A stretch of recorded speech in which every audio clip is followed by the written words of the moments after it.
Kamusta ka? Salamat sa pagtangkilik sa aming mga recap. Ngayon ay ipapakita ko sa iyo ang isang maaksyong palabas noong 2010, na pinamagatang Faster. Mag-relax at manood. Pagkatapos umalis sa bilangguan, dumating si Jimmy Cullen sa isang junkyard upang makipagkita sa kanyang informer, at nakuhang muli ang kanyang sasakyan na may dalang baril at ilang mga dokumento, na naglalaman ng impormasyon tungkol sa isang lalaking nagngangalang Prescott Ashton. Matapos makuha ang impormasyon, agad niyang pinuntahan si Prescott sa kanyang opisina at binaril. Habang sinisimula ng mga ahente ng FBI na sina Humphreys at Cicero ang pagsisiyasat sa pagpatay, nakilala ni Cullen ang kanyang impormante, at pagkatapos nabayaran siya para sa kotse at baril, pinilit siyang magbunyag ng higit pang mga pangalan. Samantala, ang isang hitman na kinilala bilang killer, ay binigyan ng gawain mula sa hindi kilalang tumawag, na patayin si Cullen. Sa opisina ng FBI, nakahanap si Detective Cicero ng videotape, na naglalaman ng impormasyon tungkol sa background ni Jimmy Cullen. Ipinaliwanag niya kay Humphreys na si Cullen at ang kanyang kapatid ay sangkot sa isang pagnanakaw sa bangko. Bagamat nagtagumpay sila sa pagpapatupad ng kanilang plano, may nag-set up sa kanila.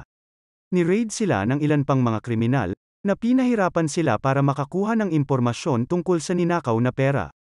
Habang nagbanta silang papatayin sila, inisip ng kapatid ni Cullen na si Gary na niloloko lang nila, at pinigilan siyang ibunyag ang impormasyon.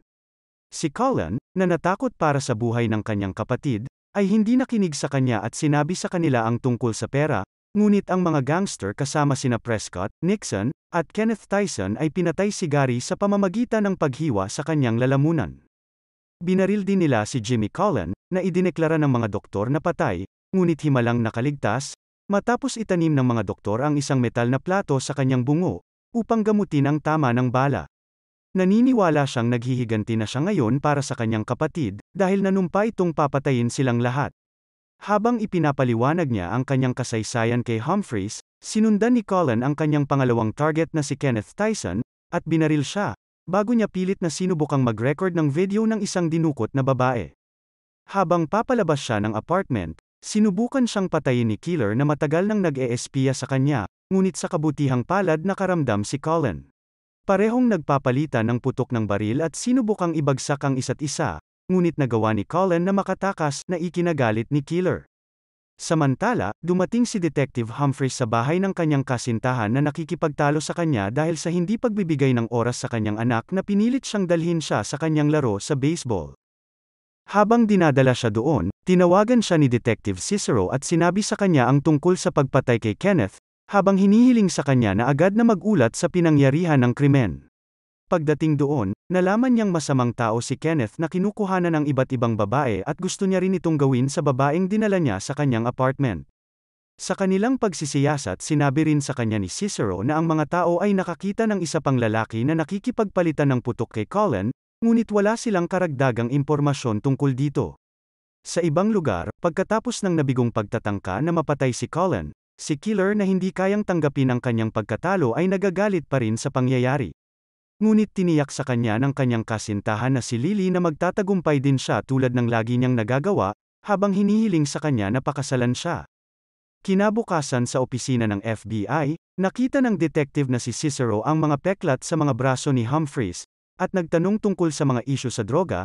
Hindi niya pinansin ang tanong nito at sinabi sa kanya ang tungkol sa kanyang kasintahang si Maria.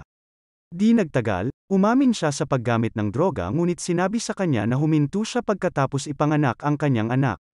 Si Cullen, na binabawasan ang kanyang mga target, ay dumating sa lugar ng kanyang kasintahan na si Nan Porterman ngunit nalaman niyang lumipat na siya ng bahay at nagsimula ng isang pamilya.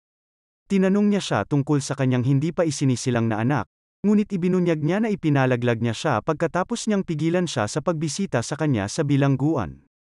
Nalungkot sa balita, umalis siya sa kanyang bahay, ngunit tiniyak niya ang kanyang suporta at hinihimok siyang gumanti. Sa kabilang banda, ikinasal si killer kay Lily.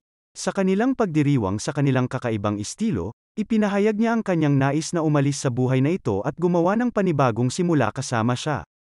Sa kabilang banda, plano ni Cullen na patayin ang kanyang susunod na target, si Nixon. Habang papasok sa club, nakita niya siya at naalala niyang siya ang pumatay sa kanyang kapatid. Habang sinusundan siya sa banyo, mabilis siyang nakilala ni Nixon at ipinahayag na inaasahan na niya ito. Matapos ipadala ang bantay sa labas ng silid, at magpasya na harapin ang kanyang kapalaran, nakipag-away siya kay Cullen, ngunit sinaksak niya ito at nakatakas. Matapos makalabas sa club, tinawagan ni Cullen ang anak ni Nixon at sinabi sa kanya ang tungkol sa kanyang ama. Samantala, si Killer, na nagpasya na huminto sa kanyang trabaho, ay hindi maiwasang isipin ang kanyang hindi natapos na gawain. Sa huli ay sumuko siya sa tukso at nagplanong sundan si Cullen. Nalaman ito ni Lily at sinubukan siyang pigilan, sa pag-aakalang maaaring ipagsapalaran niya ang kanyang buhay, ngunit nakipagtalo siya sa kanya at umalis pa rin. Kinaumagahan, parehong naghanda si Killer at Humphreys para sa kani-kanilang misyon. Tinawagan ni Agent Humphreys si Agent Cicero at sinabi sa kanya ang tungkol sa insidente ng pananaksak, pinaghihinalaan na maaaring si Cullen ang gumawa nito. Hindi siya sang-ayon sa kanya, ngunit sinabi niya sa kanya na siya ay mag-iimbestiga sa pinangyarihan ng krimen, upang malaman kung ito ay nauugnay sa mga pamamaril kay Cullen o hindi. Parehong narinig ni na Agent Humphreys at Cullen ang balita na nakaligtas si Nixon, at kasalukuyang ginagamot sa isang lokal na ospital. Naalala ni Cullen kung paano pinutol ni Nixon ang lalamunan ng kanyang kapatid at nagpasyang pumunta sa ospital para tapusin siya. Si Agent Humphreys na inaasahan na ito, ay bumisita din sa ospital upang bantayan si Nixon. Maya-maya ay dumating si Cullen at binaril siya sa kalagitnaan ng kanyang operasyon. Matapos marinig ang mga putok ng baril, mabilis siyang hinabol ni Agent Humphreys at nahanap siya sa basement. Binaril nila ang isa't isa, ngunit napatigil si Cullen matapos makita ang kanyang police badge at umalis. Habang pabalik, nakatanggap siya ng tawag mula sa anak ni Nixon, na nagtanong kung siya ang pumatay sa kanyang ama. Sa pag-amin niya, nagbanta siyang susundan siya. Hindi siya sinubukang pigilan ni Cullen at hiniling sa kanya na gawin ang sa tingin niya ay tama. Habang nasa tawag, nakita niya si Killer, na naabisuhan ng kanyang pinakabagong lokasyon. Napunta sila sa isang matinding habulan ng kotse, na nagtatapos sa pagputok ni Cullen sa kanyang mga gulong ng kotse, napatigil sila at nabaril sa leeg si Cullen. Habang siya ay muling nakatakas, ang pagkatalo ay napupunta sa nerbiyos ni Killer at nagpasya siyang patayin sa lalong madaling panahon. Tumawag siya sa kanyang informer upang i-update siya ngunit hiniling na tapusin ang trabaho ng mas maaga.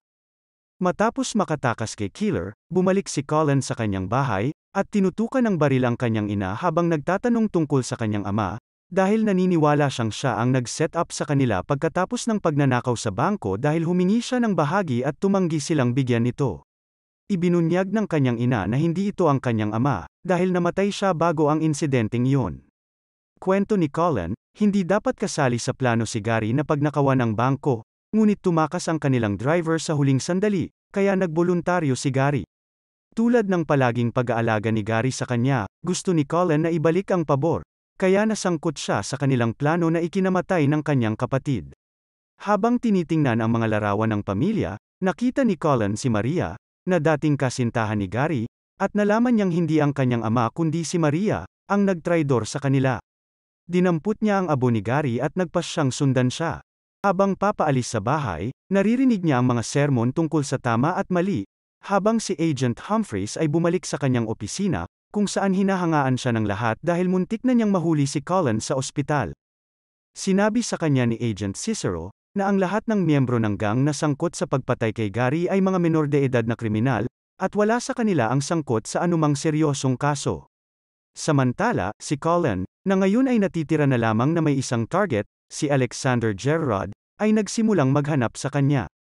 Habang tinutuntun siya, agad siyang nakilala ni Gerard, na naging isang Kristiyanong ministro. Matapos umalis ang lahat, sinabi sa kanya ni Gerard na siya ang paksa ng kanyang mga nakaraang sermon, at tinanggap ni Cullen na narinig niya ang lahat. Inihatid niya si Cullen sa paglalakad, at sinabi sa kanya na inampun niya ang batang iyon. Ngunit sinabi ni Cullen na hindi nito mabubura ang kanyang mga masasamang ginawa. Bagamat si Gerard ay bahagi ng gang, hindi niya alam ang tungkol sa planong patayin si Gary, at sinubukan pang pigilan ang mga ito, ngunit hindi siya nailigtas. Inihayag niya na siya ay tinanggap lamang upang bantayan ang mga pintuan at walang impormasyon tungkol sa utak ng plano. Sinabi pa niya sa kanya na napunta siya sa bilangguan pagkatapos ng insidente, ngunit binago nito ang kanyang buhay, habang umiiwas siya sa kanyang mga kasalanan, at nagpa siya na ialay ang kanyang buhay sa pagliligtas sa iba, mula sa mga krimen na kanyang ginawa.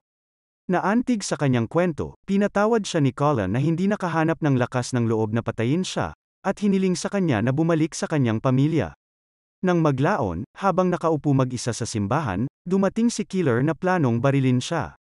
Samantala si Agent Humphreys na dumating din sa lugar, ay tumawag kay Agent Cicero at sinabi sa kanya na siya ang humahabol sa kanila. Nag-alala si Agent Cicero at sinabihan siya na maghintay ng backup, ngunit sinabi sa kanya na wala siyang natitirang oras dahil maaari silang magpatayan anumang oras. Sa loob, nakita ni Killer ang kanyang listahan ng mga pangalan at nalaman niyang naghiganti siya ngunit ipinahayag na mayroon pa ring isang pangalan na natitira, at iyon ang taong kumuha sa kanya upang patayin si Cullen, ngunit walang ideya si Cullen tungkol dito. Nang magkaharap sila, dumating si Agent Humphreys at tinutukan ng baril si Killer. Habang ibinababa ni Killer ang kanyang baril matapos siyang pagbantaan, nang biglang binaril ni Humphreys si Cullen at doon nabunyag na si Humphreys pala ang bumaril kay Cullen, ngunit hindi siya nakita ni Cullen dahil nasa likod ito. Nalaman ni Killer na hindi pa nakikita ang kanyang mukha, na siya ang kumuha sa kanya para barilin si Cullen. Sinabi niya sa kanya na hindi alam ni Cullen ang tungkol sa kanya, kung saan ibinunyag ni Humphreys na naisip na niya yon sa ospital nang pakawalan niya siya. Sinabi rin niya sa kanya na ang kasintahan ni Gary ang kanyang impormante, na nagsabi sa kanya tungkol sa pagnanakaw sa bangko. Sinusubukan ni Humphreys na magbayad sa kanya, ngunit tumanggi si Killer na sinasabing hindi naman niya natapos ang trabaho, at umalis habang hinihiling sa kanya na huwag makipag-ugnayan sa kanya muli. Tinawagan niya si Lily at sinabing uuwi na siya pagkatapos niyang tapusin ang kanyang trabaho.